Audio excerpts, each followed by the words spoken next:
Hey friends, good to see you. I hope you all had a great holiday season, New Year's season, New Year's Day and the days following. Today is the 10th and I'm just now putting away my Christmas things, and that's the way I've done it my entire married life. I don't know, my mother always put Christmas things away quickly, but I want to enjoy them longer, so I just leave them up longer. I don't put them up before Thanksgiving, so I'm not sick of them when Christmas comes. But I have found a couple of really cute things, cute, old, important things on Facebook Marketplace. And my husband's brother, Daryl, and his wife built a new house and moved into it, and come and let me go through their house that they moved out of, because they left behind a lot of furniture and things that they just weren't using anymore and were glad for me to have. So I picked up some things for my daughters and some things for myself that came from Daryl and Barbara. So I wanted to share all of those things with you. The first thing, this to me is amazing.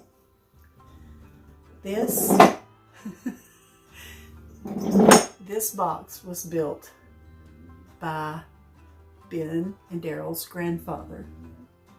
It's a toolbox of sorts, and Daryl put several things in it to send along. Some were like new tool type things and some were very old things.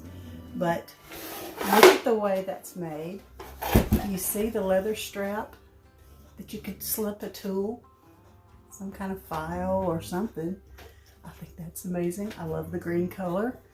There is a little tool tray, and I have no living idea what these two things are. There's two of them, and I don't know, but I'm just leaving them in there because they look old. One of them is kind of painted. If you know what these are, do tell. I don't know what they are. At Christmas, I did have this sitting under the Christmas tree. I've got twin Christmas trees that are still up. I'll take them down. I took down everything that was just like miscellaneous items. And this whole buffet and the shelf above, I did take all that down. That was my Santa mugs and the banner and all that. And I just gently and slowly took it down because I have to do things at my own pace. I don't have a super huge amount of energy, but I'm glad to do what I can do. All right, this is one of the things that Daryl gave me, and I love it, love it, love it. Love knowing that Ben's grandfather made it, and it was his. And then Daryl had it all those years, and he said, "You know what? This can be yours now." Ben probably is not as sentimental, nor does he love antiques as much as I do, but he loves me and he knows I love antiques. Daryl and Barbara also gave me a couple of oil lamps, and you know I have a clear oil lamp collection that is not out right now because I let a sweet friend use them for her wedding reception. So they're still in a box from having been used at her wedding, and I kept them that way because I thought, you know, sometimes it's fun to put some things away for a while, and then when you get it back out, it's just like it's brand new all over again. It's very exciting. The other one he got me, I've never had one that's this color. Love it. I absolutely love it. And he also gave me the oil lamp to go with it. So I haven't put oil lamp in these, and I have not lit them yet, but I think that's very exciting. Let me adjust this camera just a little bit. Remember, don't mistake me for an actual professional. This is just a chat with friends is what this is. Can you see my shelf up there? I replaced it with items that I could easily reach, things that were still kind of lurking around the edges. And I put those up there where the Santa mug collection was. All right, now let's see. I feel like I was a little bit far away, but I'm not too far away. Okay. Also, Daryl and Barbara gave me Cloches, and I have already put, I've got bird nest with a big old egg that is not the right size egg. A chicken would not use a nest that size. That's a chicken sized egg. I'm gonna have to go get some more little eggs. I've got other little eggs around here, but I couldn't see them, so I just put one big whopper egg in there. You know, an emu has been roaming through. And this one was just a little tiny basket of pine cones that I put under this one. So the two Cloches together make a sweet grouping, and I'm not sure yet where I'm going to put these, but I'm working on it. I was glad to get those started. Okay, another thing that I have been doing over the holidays is I have a brother monogramming machine, and I monogrammed some hats for my daughters, and also for baby Isaac, who is due late April, early May. And I'm super excited to think we're going to have a little fella, a new little fella. We've got a little fella that's 4 months old, and he had his baby dedication this past Sunday, and we did a family group picture, and that was really special and sweet. I always cry at the baby dedication because, you know, this is not a baptism, and we don't feel like this is salvation for that child. This is about the parents and the family saying, we intend to raise this child in the ways of the Lord, and we will commit ourselves to showing this child the most godly life that we can and teaching him how to live a godly life. So that was a good day on Sunday. Now, what do I have next that I'm going to share? Let's see. Okay. I guess I'm going to explain that all through the Christmas season, I wanted to do something very special for a Christmas tree stand. I've had this saved on Pinterest for 2 or 3 years, and I was like, this is the year. I'm doing it this year. All through the summer, all through the fall, everywhere I went, even in Williamsburg and everywhere in between, Roanoke and all the places that we went. Where else did we go? Mount Airy. We saw Andy Griffith. I wanted to do this idea of making a Christmas tree stand out of a beautiful little pedestal that goes to a table. So I've been watching Facebook Marketplace like a hawk, trying to find the cutest little table that's not too expensive that I could sacrifice for the cause to make a Christmas tree stand. And I did find the most gorgeous little table, but I found it after Christmas, and now it's absolutely so adorable. I'm not sure I can cut it up. I may live with it like this for a year, and if I don't find anything just as cute or appropriate over the next, several months, then maybe I can sacrifice it, but I don't know if I can sacrifice it or not. Look how pretty. Okay.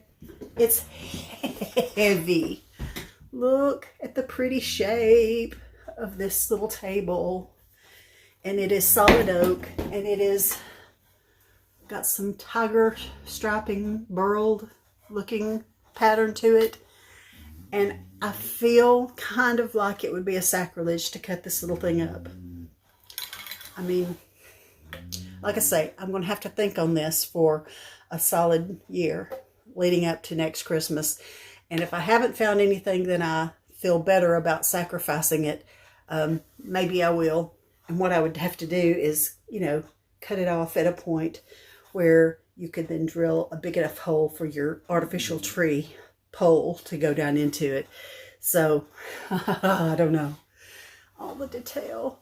I have a feeling I'm not going to be able to sacrifice it. I just don't think I can. Okay. Next Facebook Marketplace thing that I found that I was absolutely tickled with. Do you know, there's just those serendipitous moments where you're scrolling through Facebook and something has been listed just a few minutes or a very short time, like an hour or less. And you're the first one to inquire, and you're the one that gets it. And this time I got a very old Churn. I know I just got the 100-year-old Churn for $20 at a thrift store a few months ago. This Churn, $15 because it was covered with dirt and debris and filled with dead leaves. And the sweet girl that I bought it from said, I said, please tell me any history that you have. I'm going to have to sit this down. It's really heavy. I said, please tell me what history you have on this piece. And she said, my husband's uncle passed, and the house he lived in was the property was the original home place for generations. And the old homestead behind his house is where this came out of. I was like, what kind of blessing and marvelous favor of God is this, that I have found a second churn, and for not $100, you know. Beautiful churns often are way out of my price range, but are, you know, you could save up and you could justify it. You pay for what you're willing to pay for most of the time. You just decide where the priority is. But I am tickled as I can be to have found this, and I've got to decide exactly where I'm going to put it. Not sure yet, but it's precious. I cleaned it up and just am thrilled with it. It does have a crack that she didn't mention because I don't think she saw it. And I don't care anyway. It's not a crack all the way through, and I can't even see it right now. Where'd it come? Where is it? Who knows? It does have a crack, but it's, you know, I'm not off put by cracks or chips. There's not actually any chips in this thing, but that one little crack over there. But it was so covered with dirt from having been in that old home place that was falling in, you know. And they just went in and rescued some good pieces out of there. And I'm glad they did. And I told her, I said, if you find anything else, please message me and send me pictures before you list it, because I might want it. I love old things. I love rusty old, junky old, dirty old things. She said, I'm so sorry it's dirty. I said, I don't care. That's small, non-consequential detail. I don't care if it's dirty. I can clean it up. And it was a fun thing for me to bring this in. And I did just clear the leaves and stuff out of it in my kitchen, threw it in my kitchen trash can, threw the leaves in my kitchen trash can, and then I set it in my kitchen sink, and I started just washing it all over. And I was like, you know, whatever germs have been on it are natural germs. It'd be like if you found it in the woods or something. And I'm not a germaphobe, really. I'm a germaphobe about going to restaurants that are open buffet. I can't deal with the idea that people who have been using their hands to do Lord knows what, and then they're taking their hands and touching the serving utensils, and here I come. I can't deal. So that's the only thing I'm really a germaphobe about. Everything else I feel like I can wash up, especially my thrift store finds. I can wash them up and enjoy them. I mean, you know, this is archaeology. You know, it's like I got it from a dig. It was a dig. It was sort of a dig. Okay, now I also want to share with you plans for some videos that I am working on. I made, can I show them to you? Hold on one second.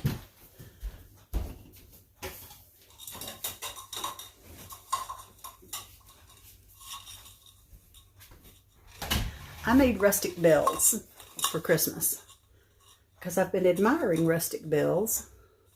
So I made some, and you won't believe what I made these. Maybe you will believe. Maybe you can guess what I made them out of. But I'm going to make some more, even though Christmas is pretty much the bell season, the season to have bells like this hanging out. I have an idea for how to enjoy them through the rest of winter and spring, and I'll be doing that. I'm going to do a video about those. I have a mirror. I have a 6 foot tall, probably home interiors. It's not a wood carved mirror. It's more of a plastic, but it's a tall, full length, like to see your whole self in, you know, full length mirror. It's about 6 feet tall, and unfortunately it got knocked over. I'm not going to call any names. was me. I don't remember who knocked it over because it wasn't attached to anything. It was just leaned against a wall. It got knocked over, broke the glass out of it. So I have an idea of how I'm going to save that. I could go have more glass put in it, but I have an idea, and I want to do my idea. So I do that. I also, some of the things that Daryl gave me, a couple of old military looking foot lockers, and one is black and it's distressed from just natural use of over the past 40 years. He was in the Navy 40 years ago, and I think this is the time period that these came from. One of them I have my personal tools in. You know, I have my own, Ben has a DeWalt drill and he has a staple gun and all that stuff, but I wanted my own tools. So that's what I've got in one of them. And the other one, I'm going to paint a chalk paint color and use it, I don't know where. I don't have a big enough house to encompass and to contain all my ideas. I have so many ideas. And, you know, my daughters have 3 households that I could share ideas into, but, you know, they only have so much room as well. So I may have to actually get rid of some things, or, yeah, I'll have to. But listen, under duress, during this Christmas holiday, Ben took off between the 19th, or, oh gosh, it was earlier than that, because 19th is when they went to Wisconsin. A couple of days before they went to Wisconsin for the Green Bay Packers game, he took off and he did not go back to work until about January the 3rd, maybe, something like that. So while he was off, he wanted to get in the garage and clean it out, and I did not. I thought that was the most awful thing I could think of to do during your Christmas and holiday time, but he made me help him do it, and I did it. We took away 1 truckload of throwaway. Should I admit that? I just did. Throwaway, like just it's not even good enough to give away. Just throw away. And then 1 full truckload of donation giveaway. So even with 2 truckloads removed from my garage, we could still probably do another truckload of donation. But we are working on it and making it so that we can actually set up the miter saw. Ben bought a miter saw with me in mind, and I have a band saw that I've not even taken out of the box yet, that I had some projects that I wanted to do. Things like cutting shapely things like the legs. Maybe that's what I'll do. I'll just copy. I'll just trace the pattern of these gorgeous little legs. That's what I'll do. And I'll use my bandsaw to cut them out. And then I won't have to actually sacrifice this beautiful little antique table. I paid $25 for it. And that's a good price. That's a good price for as heavy and nice a table as it is. And the more I think about it, the more I think I really can't cut it up. But that's why I bought it. But then when I saw it and I felt how heavy it was and realized it was made of oak, you know, it's hard to tell in pictures. But when I saw it in person, I was like, this is great. Okay, I could talk all day long. You know I could. Thank you for prayers that you've sent my way when I haven't felt the best. And this has not been my strongest holiday season. Had the flu starting on Thanksgiving Day. And I'm probably still not full strength back from that. But I'm working on it, getting better every day. And this looks so strange to me with all the Christmas down. And I haven't done anything themed. I just did something kind of gentle, in my opinion. Gentle and not super, super layered. But I can't help but layer stuff. And I have not removed the red and white transferware dishes from Christmas. I did remove the Christmas bottle brush trees and the ornaments and the red berries out of there. So now it does still have some boxwood greenery, which is fine. So I'm going to live with that for a little while longer. And then I have an idea for moving towards spring. I have an idea for what I want to do in there. And I did pretty well. I said I was not going to thrift the entire month of December. I did thrift one time. One day of thrifting, and I stopped in a couple of different shops and found a few things. But mostly I stayed out of thrift stores for the entire month of December. And that's remarkable for a girl who loves thrift stores. But I thought, you know, it's a busy season. I'm not feeling the greatest. maybe I will just refrain myself, and I did. And I guess I could consider that now that December is over and I'm getting back into the swing of my regular routine, maybe I will just go nuts and start thrifting again. And maybe I can remember to turn my camera on when I am thrifting and share some of my thrifting as I thrift kind of clips, kind of footage. I don't normally do that because I'm so focused on finding that I don't know. I just don't think about also filming while finding, but I have done it a few times and it's pretty fun. So I'll try to do that too. I hope that you all have good plans for the new year, and I pray that the Lord blesses you and speaks to your heart and shows you ways that you can be a blessing to those around you, that you can be a witness to those who don't know that there is a way to have peace on this earth and on this world that's full of trouble. This world is full of trouble, but the Lord gives us peace that passes understanding, and He is our hope. He's our hope. Thank you so much for spending several minutes with me. Love you all.